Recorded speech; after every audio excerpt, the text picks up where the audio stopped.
네, 오늘 주시는 하나님 말씀은 마태복음 3장 11절부터 17절 말씀 한 절씩 교독해서 읽도록 하겠습니다. 11절 제가 읽습니다.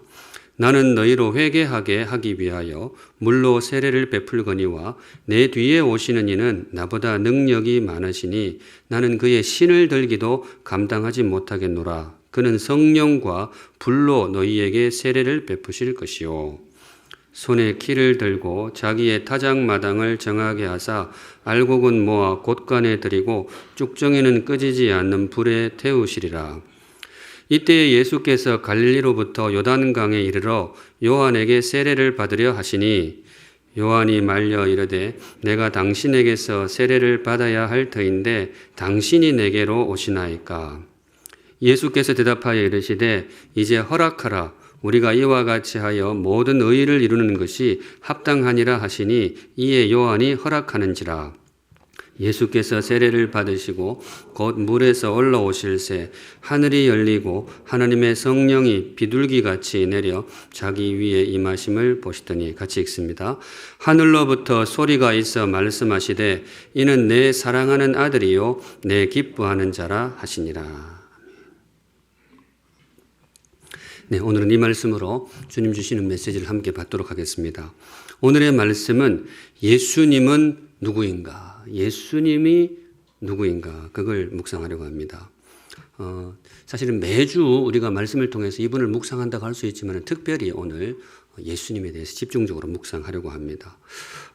우연치 않게 지난주 생명의 삶 주제가 이거였습니다. 우리 지금 삶 공부 계속해서 이어지고 있는데 제가 담당하고 있는 생명의 삶의 지난주 주제가 이거였어요. 예수님이 누구인가?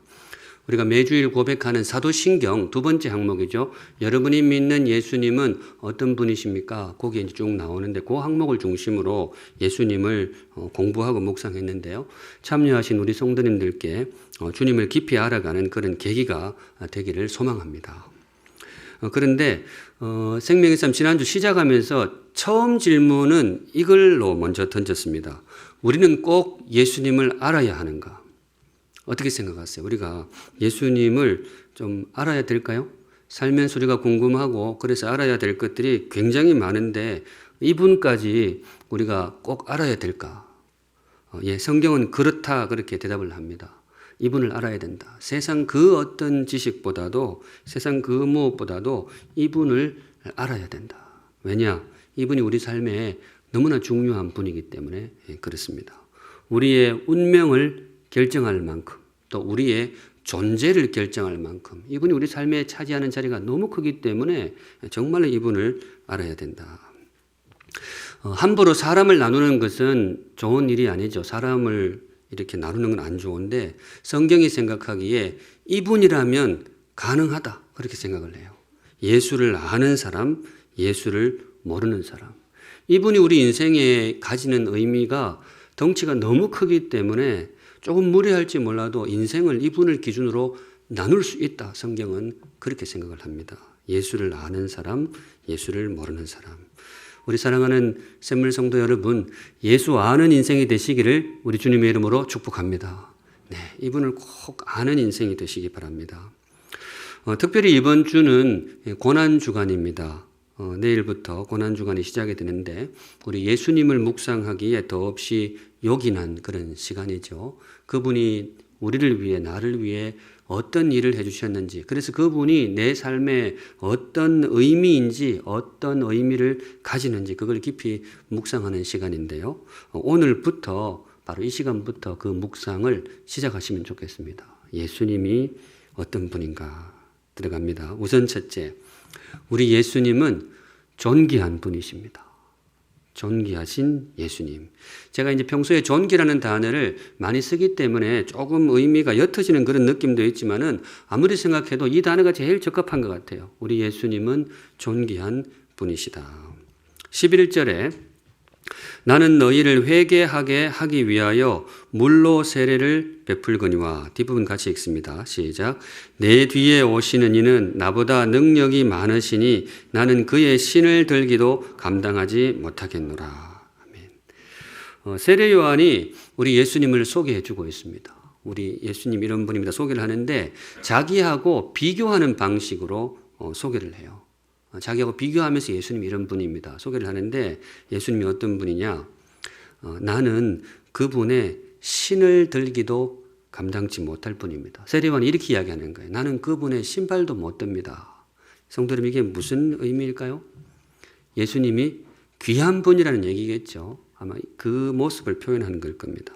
누군가의 신을 드는 것은 굉장히 낮은 자세이잖아요. 이때 당시에는 주로 종들이 그 일을 감당을 했는데 비천한 종들이 귀하신 주인님의 신발을 정리해 주는 거죠. 그런데 세례 요한이 말하기를 나는 예수님 앞에서 그것도 못합니다. 종들은 자기 주인의 신발을 들어주는데 나는 예수님 앞에서 그것도 못합니다. 성도는 무슨 의미일까요? 정말로 존귀한 분이라는 거죠. 세례 요한이 볼 때에 정말 다르게 표현할 길이 없어요. 저는 예수님 신발도 못 잡습니다. 그런데 이게 당시 사람들에게 굉장히 놀라운 선언인 것이 당시에는 요한도 굉장히 존경을 받던 사람입니다. 주변 사람들한테서 굉장히 존경을 많이 받았어요. 따르는 제자들도 많고 주변에서 존경하는 사람도 많고 유대인 사회에서 그 누구도 요한한테 함부로 못했어요. 심지어 정치적으로 반대편에 있는 사람들도 존경심에 대해서는 그렇게 가벼워지지 않았습니다. 이분을 굉장히 귀하게 대했던 그런 세례 요한인데 이 세례 요한이 말하기를 나는 예수님이라면 그분의 신발도 손 못 대는 사람입니다. 주님이 그만큼 귀한 분이라는 거예요. 세례 요한이 이 주님의 존귀함을 알고 어떻게 표현을 할까 고민을 많이 했을 거예요. 그래서 아마 이 대목을 소개했을 것입니다. 우리 성도 여러분, 예수님은 존귀한 분이십니다. 존귀하신 예수님, 우리 예수님의 이름을 떠올릴 때에 제일 먼저 이 단어를 꼭 마음에 떠올리시기 바랍니다. 존귀하신 예수님. 두 번째, 오늘은 조금 속도감 있게 나아갑니다. 예수님은 어떤 분인가? 두 번째는 두려움입니다. 두려운 예수님, 두려우신 예수님. 존귀함 그 안에도 모종의 두려움이 조금 묻어나지만은 그것과는 조금 차원이 다른 두려움이 이분에게 있다는 거예요. 우리 인생을 향하여 소위 무한 권세를 가지신 두려우신 예수님, 세례 요한이 소개하는 예수님의 모습입니다. 11절 말미에 세례 요한이 예수님에 대해서 이렇게 표현을 했습니다. 그분은 성령과 불로 너희에게 세례를 베푸실 분입니다. 여러분에게 성령과 불로 세례를 베풀 분입니다. 한 번 더 요한이 자기하고 예수님을 비교하고 있는데요. 자기는 사람들이 세례받으러 나오면 물로 세례를 베풀었어요. 요단강에서 물로 세례를 베풀었는데 예수님은 어떤 분이냐? 예수님의 세례 방식은 좀 다르다는 거예요. 성령으로, 특히 이 대목에서 눈여겨보실 부분이 불입니다. 불로 세례를 베푸는 분이다. 이게 무슨 의미일까? 문자적으로는 그렇습니다. 나는 여러분들에게 머리에 물을 이렇게 끼얹는 사람이지만은 예수님은 여러분들 머리에 뭐라고요? 불을 끼얹는 분이십니다. 문자적으로는 그래요. 세례가 끼얹는 거니까. 그런데 정말로 성도 여러분 그런 의미일까요? 불을 끼얹는다는 분이 그런 의미일까요? 예, 맞습니다. 정확하게 그 의미입니다. 예수님이 그만한 권세를 가지신 분이라는 거예요. 12절의 그 내용이 조금 구체적으로 소개되는데요. 같이 읽어보겠습니다. 시작. 손에 키를 들고 자기의 타작마당을 정하게 하사 알곡은 모아 곳간에 들이고 쭉정이는 꺼지지 않는 불에 태우시리라. 알곡은 곳간에 들이고 쭉정이는 꺼지지 않는 불에 태우실 예수님. 예수님이 여기 알곡이라는 게 곡식 이야기가 아니죠. 인생을 이야기하고 있습니다. 우리 인생에 대해서 그런 권한을 가지신 분이라는 거예요. 이걸 아마 우리가 조금 알고 있는 단어 중에 고르면 심판주가 적당할 겁니다. 세례 요한이 지금 그 이야기하고 있어요. 우리 주님이 우리에 대해서 심판의 권세를 가지신 분입니다. 생사 여탈권 이런 말을 쓰죠. 주님께 그런 권리가 있다는 거예요. 그만큼 이분이 두렵다라는 거예요. 세례 요한이 주님의 그 두려운 권세 이거를 자기가 느꼈는데 이걸 표현할 길이 이거밖에 없었어요. 우리 사랑하는 샘물 성도 여러분, 우리 예수님이 어떤 분이시냐? 두려운 분입니다. 예수님 두려운 줄 아는 성도들이 되시기를 우리 주님의 이름으로 축복합니다. 네. 우리 주님에 대해서 이것이 새로운 내용일지 익숙한 내용일지 모르겠지만 적어도 이 두 단어를 일단 여러분들의 가슴에 새겨드립니다. 존귀하신 예수님, 또 어떤 예수님? 두려우신 예수님.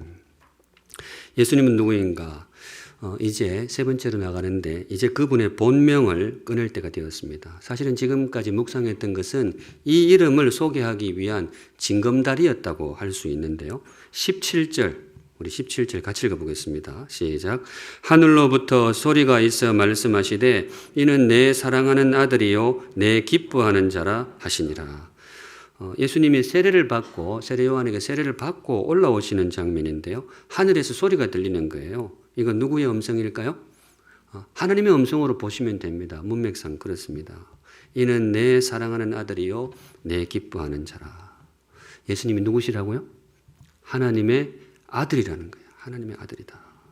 지금까지는 세례 요한이 주님을 소개했는데 이 대목은 하나님이 직접 육성으로 예수님을 소개해 주고 있습니다. 무게감이 좀 다르죠. 하나님께서 직접 선포하시는 거예요. 이 사람 예수는 내 사랑하는 아들이다. 하늘에서 하나님의 음성이 그분의 신분, 그분의 정체를 대놓고 선포하고 있습니다. 우리 사랑하는 샘물 성도 여러분, 이것 꼭 기억하시면 좋겠습니다. 예수님은 하나님의 아들입니다. 지극히 존귀하신 하나님의 아들이십니다. 앞서 우리가 주님을 존귀함과 두려움 이렇게 소개를 했는데요. 그 출처가 바로 여기에 있습니다. 우리 예수님이 존귀한 분인 이유는 그분이 지극히 존귀하신 하나님의 아들이기 때문입니다. 그분을 두려운 분으로 소개를 했는데요. 그분이 두려운 이유는 그 예수님이 세상에서 가장 두려운 하나님의 아들이기 때문에 그렇습니다. 예수님은 지극히 존귀하고 지극히 두려우신 하나님의 아들이다. 예수님에 대해서 일러주시는 진실이 되겠습니다. 여기까지 하고 제가 한번 확인하고 싶은데요. 성도 여러분, 우리는 예수님을 아는 사람입니까? 우리는 정말 우리는 주님을 아는 사람인가요? 예, 맞습니다. 우리는 주님을 압니다. 아마 지금까지 제가 설교를 하면서 소개했던 내용 중에 여러분들이 처음 듣는 내용은 아마 없었을 거예요. 모르는 내용은 없고 익히 잘 아는 내용이죠. 우리가 주님을 압니다. 그런데 제가 조금 정색을 하고 여러분들 눈을 바라보고 성도 여러분, 정말로 예수님을 아십니까? 이렇게 물으면 뭐예요? 그럼 약간 움찔할 수밖에 없어요. 이 안다라는 게 그렇거든요. 안다고 진짜 아는 게 아니에요. 그 안다고 정말로 아는 게 아니에요. 우리 예수님이 존귀하신 분이라고 했는데 존귀하신 분인 거 알죠. 그런데 그분의 존귀함을 우리가 정말로 아는가? 예수님이 두려운 분이라 그랬는데 그분의 두려움을 우리가 정말로 아는가? 이거는 간단치가 않거든요. 그런 의미에서 우리가 참 겸손할 필요가 있어요. 정말로 우리가 주님을 안다면 적어도 지금 우리의 자세가 많이 달라질 것입니다. 저도 많이 달라지겠죠. 우리가 정말로 그분을 안다면. 세상에서 위험한 것들이 많이 있는데요. 세상에 참 위험한 것 중에 하나가 뭔가 하면 나름 아는 것입니다. 나름 아는 것. 아예 모르는 것도 뭐 안 좋지만은 가끔은 이게 더 위험해요. 조금 아는 것, 나름 아는 것. 이게 우리 삶을 이 낭패로 이끌 때가 많습니다. 유대인들이 예수님을 죽인 이유가 바로 여기에 있었어요. 유대인들이 왜 예수님을 죽였을까? 이 생명의 삶에서 지난주 이것도 묵상했었는데요. 우리 예수님 참 귀한 분이잖아요. 참 좋은 분이잖아요. 그런데 왜 유대인들이 그 귀하신 분을 죽였을까? 그분을 잘 몰라서 죽였을까? 아닙니다. 왜 그분들이 예수님을 죽였느냐? 예수님을 알았기 때문에 죽였습니다. 나름 알았기 때문에. 이게 위험해요. 유대인들이 예수님을 몰라서 죽인 게 아니에요. 나름 알았기 때문에 죽였습니다.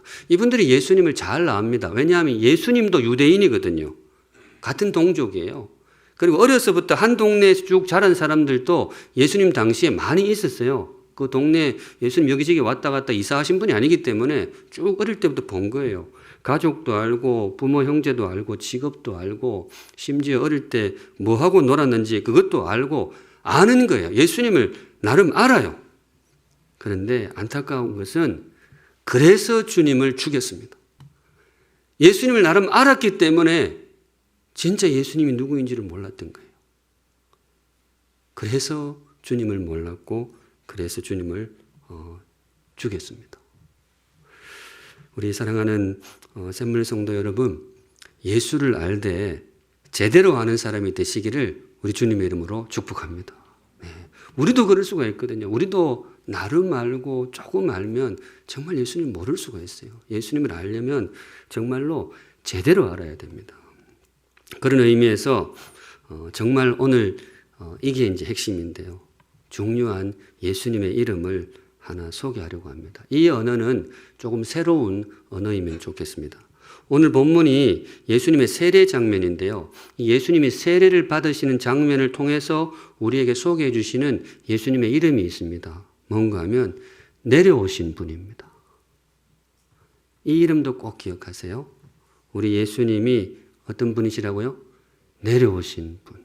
내려오신 예수님. 유대인의 그 실패의 중심에 바로 이게 있어요. 유대인이 주님을 만나긴 만났어요. 주님을 만나서 주님을 알았는데 어떤 주님을 만났느냐? 내려오신 주님을 만났어요. 사실 그럴 수밖에 없죠. 예수님이 그냥 위에 계시면 유대인들이 이분을 만날 이유가 없는데 마침 예수님이 내려오셨어요. 그래서 예수님을 만난 거예요. 그런데 불행히도 그것 때문에 유대인들이 예수님을 제대로 몰랐어요. 내려오시기 전에 그분이 얼마나 존귀한 분인지, 내려오시기 전에 원래 그분이 얼마나 두려운 분인지 유대인들이 그걸 몰랐던 거예요. 왜냐? 내려오신 모습만 본 거예요. 내려오신 모습만 본 거예요. 그러니까 성도 여러분, 우리도 그럴 수가 있어요. 우리도 사실 주님에 대해서 물론 성경을 통해서 많이 알지만 우리도 예수님의 내려오신 모습만 알고 있는 수가 있어요. 그거 주의하셔야 됩니다. 빌립보서 2장 6절에 주님의 내려오심을 이렇게 소개를 하는데요. 이것도 한 목소리로 같이 읽어볼게요. 시작.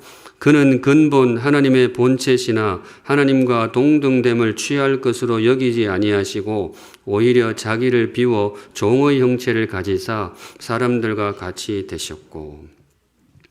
예수님이 원래 어떤 분이시냐? 하나님의 본체시나. 이제 성경을 쓰다 보면 하나님의 그 신비로운 모습을 인간의 언어로 옮겨야 되기 때문에 언어가 조금 어색할 때도 있어요. 이 대목도 저는 그렇다고 생각해요. 쉽게 말하면 뭔가 하면 예수님이 하나님이시라는 거예요. 예수님이 하나님이십니다. 아버지 하나님이 계시고 아들 하나님이 계신 예수님이 하나님이신데 그런데 예수님이 어떻게 하셨느냐? 자기를 비워 그 하나님이 되신 그 하나님의 모습을 비우셨다라는 거예요. 비우셨어요. 하나님이신데 하나님됨을 비워내신 거예요. 그리고 어떤 형체를 가지사 종의 형체를 가지사 사람들과 같이 되셨다. 그 모습으로 이 땅에 오신 거예요. 왜냐? 우리에게 오실 방법이 그거밖에 없는 거죠. 하나님 그 모습 그대로 오면 우리가 감당을 할 수가 없으니까 그 하나님의 모습을 비워내고 종의 모습, 사람의 모습, 낮은 비천한 사람의 모습으로 우리 주님이 이 땅에 오셨는데 문제는 유대인이 그것만 본 거예요. 그것만 한 동네에서 사는 예수님을 본 거예요. 그러다 보니까 유대인들이 예수님을 모르게 되었어요. 그분이 얼마나 존귀한 분인지, 얼마나 두려운 분인지 그거를 모르게 되었어요. 그래서 그분을 함부로 대했고 결국은 유대인들이 그분을 죽였습니다. 참 안타까운 역사예요. 이게 뭔가를 안다라는 게 이게 참 위험할 수가 있어요. 나름 안다라는 것이. 그런데 성도 여러분 반복하지만은 이게 유대인만 그러냐? 안 그래요. 우리도 그럴 수 있습니다. 우리도 주님을 아는데 참 조심해야 돼요. 주님을 안다라는 것이 제대로 들어가지 않았을 경우에는 오히려 그것이 주님과 나 사이에 무언가를 가리는 가림막이 걸림돌이 될 수도 있다는 것입니다. 그런 의미에서 저는 지금도 세상이 예수님을 잘 모른다고 생각해요. 예수님을 알 수가 없어요. 왜냐? 내려오신 모습만 보았고, 역사가들이 예수님을 연구를 많이 하잖아요. 많이 하는데 그 내려오신 모습밖에 접근이 안 되는 거예요. 그것이 어떤 면에서 이 땅에 불행이고 어쩔 수 없는 우리 인생의 한계가 아닌가 그런 생각도 듭니다. 그런데 감사하게도 그분을 아는 사람이 있었어요. 내려오신 주님을 만났음에도 불구하고 원래 그분을 아는 정말 지혜로운 인생이 하나 있었는데 그 사람이 누구일까요? 그게 세례 요한이에요. 세례 요한. 오늘 그 모습입니다. 오늘 세례 요한이 예수님이 세례 요한한테 세례 받으러 나오시는데 14절에 요한이 말려 이르되, 요한이 어떻게 했다고요? 말렸어요. 예수님이 자기에게로 걸어오는데 말리는 거예요. 성경을 보면 그 사람 중에서 예수님이 다가올 때에 안 됩니다, 오지 마세요, 말린 사람이 두 사람이 있어요. 한 사람이 세례 요한이고요. 두 번째 사람이 누굴까요? 베드로예요. 베드로. 주님이 다가오실 때 주님 오지 마십시오. 나를 떠나 주십시오. 왜냐? 나는 죄인입니다. 성도 여러분, 그 베드로가 제일 성령 충만을 이렇게 했는데 왜 말렸느냐? 왜 접근하지 마세요? 이렇게 했느냐? 이 사람들이 정말로 주님을 알았던 거예요. 정말로 예수님을 알았던 거예요. 예수님을 알게 될 때에 어떻게 되느냐? 주님을 사랑해요. 주님, 저와 함께 해주십시오. 저도 주님과 동행하고 싶습니다. 이 고백이 나와요. 그런데 성도 여러분, 진짜로 예수님을 알게 될 때는, 정말로 예수님을 알게 될 때는 고백이 좀 달라진다고 해요. 성경 보면. 어떻게 고백을 하느냐? 주님, 나를 떠나소서.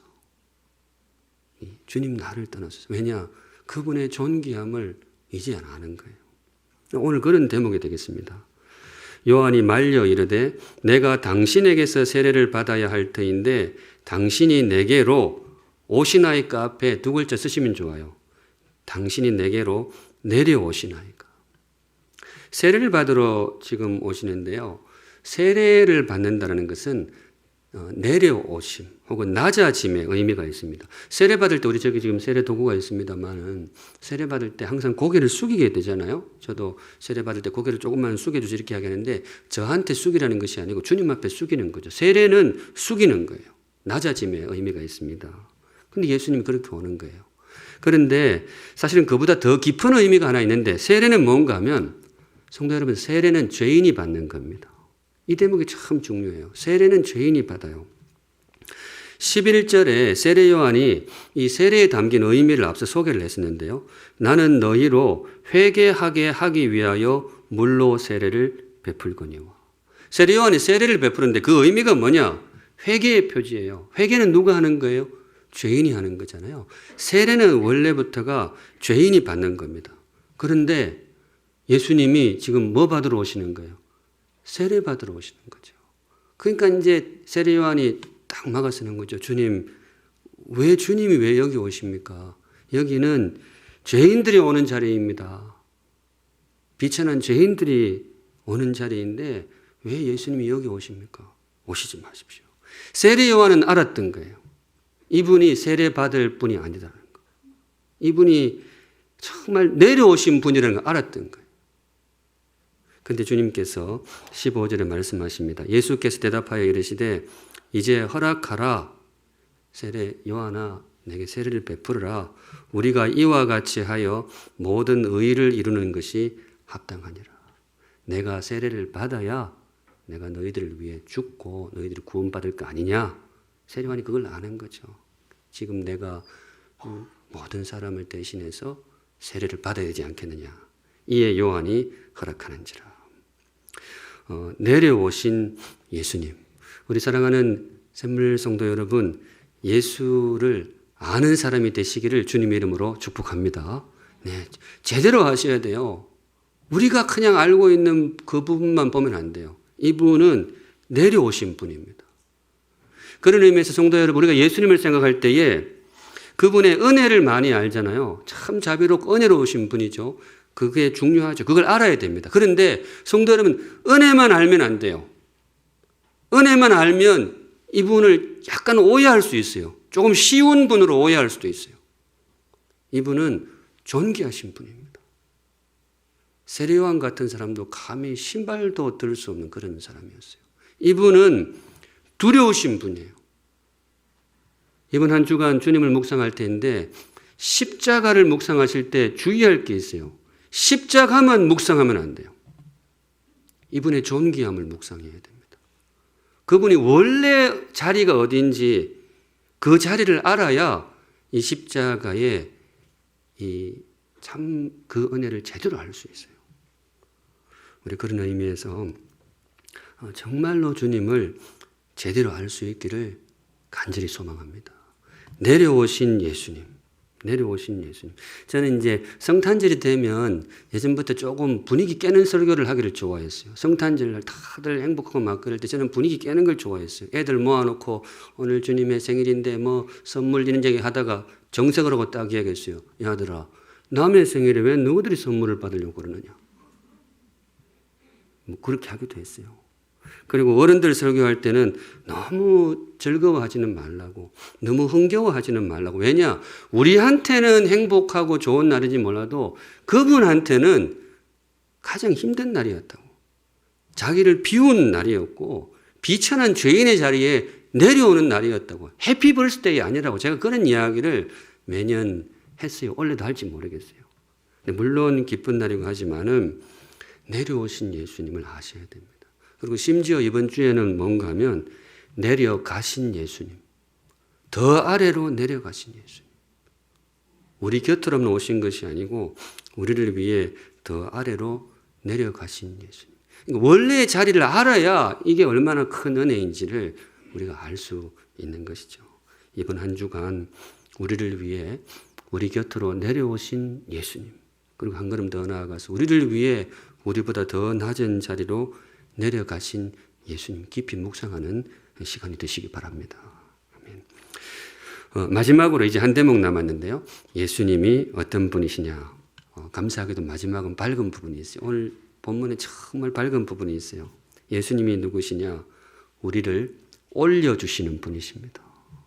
그냥 괜히 그 워드플레이 하자고 맞춘 게 아니에요. 오늘 본문에 나와요. 우리 예수님이 어떤 분이시다고요? 우리를 올려주시는 분.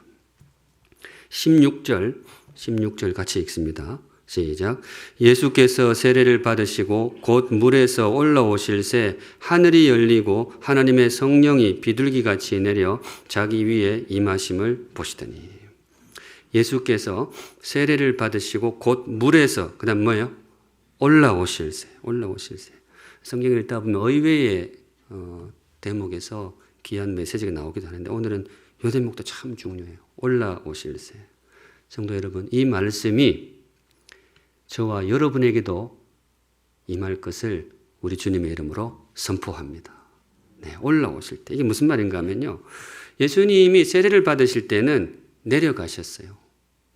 내려오셨죠. 우리를 위해서 내려오셨죠. 세례라는 것이 이제 그때 당시 요단강 강에서 받았거든요. 강이 낮은 자리잖아요. 물이 아래로 흐르니까 내려가시는데, 그런데 세례를 받고 주님이 올라오시는 거예요. 올라오시는데 하늘이 열리고 하나님의 성령이 예수님께 이렇게 내리는 모습이 보이게 됩니다. 이거 굉장히 상징적인 사건입니다. 내려가셨던 예수님이 다시 올라오시고 하나님이 그 위에 머무시고 상징적인 사건인데요. 제가 이 대목에서 정말 목사의 믿음으로 정말 여러분에게 귀한 진실을 하나 선포하고 싶어요. 사랑하는 샘물성도 여러분, 이 말씀이, 이 모습이 저와 여러분에게도 임할 것을 우리 주님의 이름으로 선포합니다. 아멘. 네, 우리에게도 이 말씀이 임할 거예요. 이 장면은 예수님께만 해당하는 게 아닙니다. 주님의 걸음은 한 걸음도 단지 주님만을 위한 걸음이 없어요. 우리를 위한 걸음이에요. 그래서 그분이 우리에게 그렇게 귀해요. 예수님이 다시 낮은 자리에서 올라오시고 하나님의 영광이 그분에게 머무시고, 이건 단지 예수님에게는 해당하는 장면이 아닙니다. 우리를 향하신 주님의 약속이고 우리보다 한 걸음 앞서 걸어가시고 우리를 인도하실 주님의 인도하심이고 지금 이미 우리에게 시작된 존귀한 현실인 줄로 믿으시기 바랍니다. 17절이 사실은 그것을 확증해 주는 말씀인데요. 17절 같이 읽습니다. 시작. 하늘로부터 소리가 있어 말씀하시되 이는 내 사랑하는 아들이요 내 기뻐하는 자라 하시니라. 하나님 예수님을 향해 선포하신 거죠. 그런데 성도 여러분, 단지 이게 예수님만을 향해 주시는 말씀이 아닙니다. 예수 안에 있는 우리에게 주시는 말씀으로 받으시기 바랍니다. 예수 안에서 우리가 이 음성을 듣는 거예요. 우리 혼자서는 이 음성을 들을 수 없지만은 우리가 예수 안에 있기 때문에 예수님께 선포하신 하나님의 음성을 나에게 주시는 말씀으로 받을 수 있는 겁니다. 하나님께서 저와 여러분을 향하여서 이는 내 사랑하는 아들이요, 이는 내 사랑하는 딸이요, 내가 기뻐하는 자라. 예수를 믿는다는 것은 참 행복한 일입니다. 참 큰 꿈을 꾸는 일입니다. 하나님의 자녀가 된다는 꿈. 우리 사실 글자로 쓰고도 모르는 말들이 많은데 하나님의 자녀도 그렇잖아요. 글자는 다 알아요. 그런데 이게 얼마나 영광스러운지, 이게 얼마나 존귀한지 우리가 잘 모르잖아요. 근데 예수를 믿는다는 것은 그걸 꿈으로, 약속으로 받는 거예요. 제가 근자의 주기도문 이야기를 자주 하게 되는데요. 주기도문은 단지 기도문이 아니라 그랬잖아요. 주님께서 가르치신 기도가 아니고 허락하신 기도. 보다 정확히는 우리에게 선물하신 기도. 받은 거는 기도문인데 뚜껑 열고 보니까 그 안에 누가 계세요? 아버지가 있는 기도라고 했습니다. 하늘에 계신 우리 아버지요. 예수님이 주기도를 통해서 당신의 아버지를 우리의 아버지로 개방해 주시는 거예요. 오직 예수님만의 아버지거든요. 그래서 예수님 독생자거든요. 그런데 예수님이 십자가를 통해서 그 하나님을 우리 모두의 아버지로 개방해 주신 거예요. 그게 주기도문입니다. 하늘에 계신 우리 뭐예요? 아버지라고 부르잖아요. 아버지라고 부르라고. 그게 바로 사실은 오늘 17절이에요. 주기도문에 담아주신 그 핵심 메시지가 이거예요. 이는 내 사랑하는 아들이요, 내 기뻐하는 자라. 오직 예수님만을 향해서 선포된 말씀인데 십자가를 통해서 이 귀한 선포를 우리에게 뭐예요? 개방해 주시는 거예요. 그 성도 여러분, 이거 믿어도 좋아요. 제가 이단하는 거 아닙니다. 이단하는 거 아니에요. 믿음으로 고백하건대 우리 사랑하는 샘물 성도 여러분, 예수의 영광은 여러분의 영광이 될 것입니다. 믿음으로 받으셔도 돼요. 예수님께 선포된 영광은 있는 그대로 저와 여러분에게 해당할 것입니다. 처음부터 하나님은 우리를 지으실 때 그 보관을 갖고 지으셨어요. 창세기에 우리를 지으실 때 하나님의 무엇을 따라서? 형상을 따라. 하나님 형상대로 하나님 형상으로 지으셨다고 그랬어요. 사도들이 선포했던 복음도 거기에 있어요. 그리스도의 형상이 너희들 안에 이루기까지 해산하는 수고를 쉬지 않을 것이다. 하나님께서 사도들을 통하여서 우리를 빚어가시고 다듬어 가시고 그렇게 하시는데 그 목표가 뭔가 하면 우리 안에 그리스도의 형상이 이루기까지, 우리 안에 그리스도의 존귀함이 임하기까지, 우리 안에 그리스도의 영광이 임하기까지. 앞서 우리가 주님을 묵상하면서 예수님을 존귀한 분이라고 했는데요.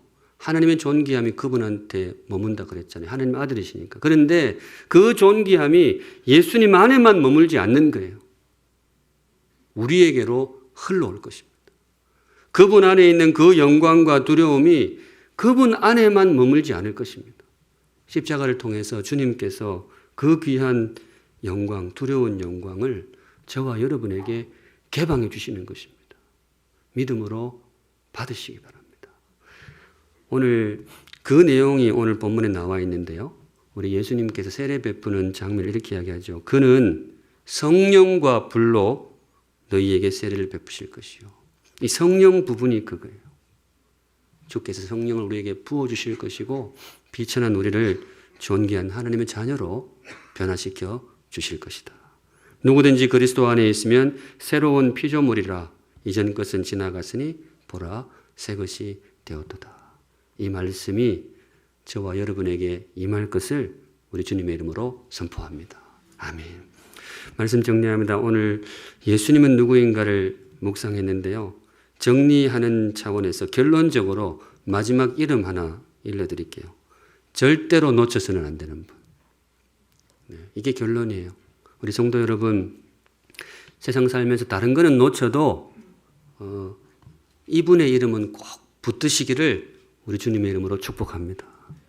다른 거는 조금 놓치는 한이 있어도 지극히 존귀하신 하나님의 아들 예수 그리스도, 나에게로 내려오신 예수님, 나와 함께 하시고 결국에는 나를 존귀한 자리로 올려주실 예수님. 살면서 내 이름은 가물가물해도 이분의 이름만은 꼭 간직하시기를 바랍니다. 세상에서 가장 아름다운 이름, 가장 존귀한 이름, 나를 가장 행복하게 만드는 예수의 이름이 저와 여러분의 심장에 영원토록 새겨져 있으시기를 우리 주님의 이름으로 축복합니다. 아멘. 우리 함께 찬양하겠습니다. 예수 이름 높이세라는 찬양인데요. 잘 아실 거예요. 우리 오늘 말씀 내용을 잘 담고 있는데요. 고백하는 마음으로 하나님 앞에 찬양하겠습니다. 거룩하신 하나님 아버지, 예수 믿고 사는 인생이 제일 복된 인생인 것을 믿습니다. 예수 이름 새기고 사는 그 인생이 가장 존귀한 인생인 것을 믿습니다. 나의 이름보다 예수 이름 마음에 새기고 심장에 새기고 살아가는 복되고 존귀한 우리 샘물 성도들 되게 하여 주시옵소서. 아멘. 거룩하신 하나님 아버지, 오늘도 귀한 헌물 주님께 올려드립니다. 우리의 고백과 감사와 간구를 함께 담아서 올려드리오니 기쁘게 받으시고 우리 사랑하는 샘물 성도들을 가장 복되고 제일 존귀한 길로 인도하여 주시옵소서. 아멘. 지금은 우리의 존귀하시고 두려운 구원자가 되시는 우리에게 내려오신 예수 그리스도의 은혜와 우리를 위하여 외아들의 목숨을 내어주신 하나님 아버지의 그 크신 사랑과 우리의 삶을 세밀하게 간섭하시고 인도해 주시는 성령 하나님의 임재하심이 머리 숙여 주를 예배하는 사랑하는 모든 샘물 성도들 그 삶과 걸음 위에 이제로부터 영원까지 항상 함께 계실지어다. 아멘.